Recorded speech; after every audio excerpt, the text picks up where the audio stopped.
In previous videos, I presented undeniable evidence of life after death and explained where we go after it.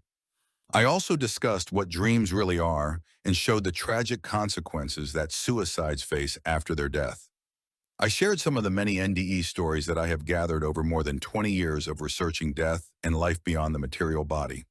If you haven't watched them yet, I encourage you to click on my channel name and the video tab, where you will find all the videos I've created so far. In this episode, I will present another NDE story from my collection. This is the story of an elderly woman who experienced clinical death. During her experience, Jesus allowed her to return so she could save her best friend.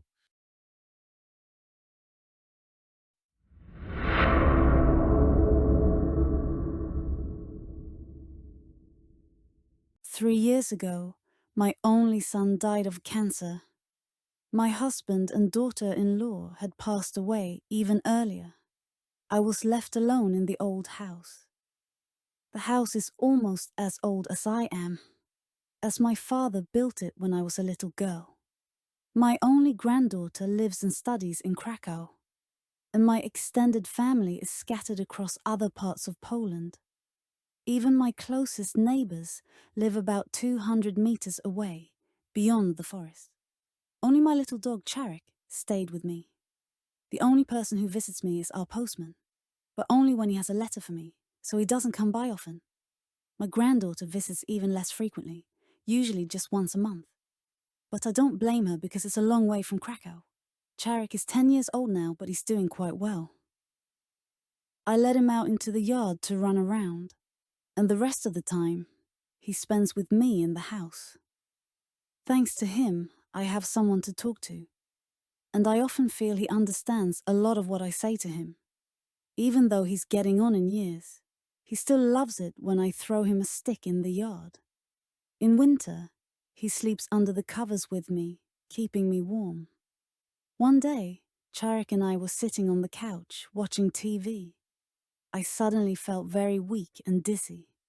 I knew I should call an ambulance, but I was too weak to even reach for the phone on the table next to the couch.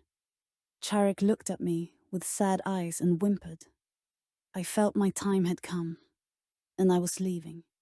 Suddenly, I saw myself and Charek from above. I was floating near the ceiling, seeing every part of the room simultaneously. I felt light and at peace. Poor Charek was licking my face and whining desperately. I wasn't sad about dying, but I was heartbroken for my dog. I wondered what he would do without me. No one ever visits, and who knows when the postman might come again. He would slowly starve to death. I felt I couldn't leave without helping him somehow. I began praying to Jesus for help. Suddenly, a bright light appeared at the room's door, filling it so much that I could barely see its interior. It was beautiful, white and gold. I felt that Jesus had come in response to my prayer, and I was right. A moment later, he appeared at the center of the light. He was the most beautiful being I had ever seen. He looked just like in the holy paintings. Long hair, a beard, a white robe, and blue eyes full of mercy. He smiled at me, and I heard his voice in my thoughts. Let's go. It's time.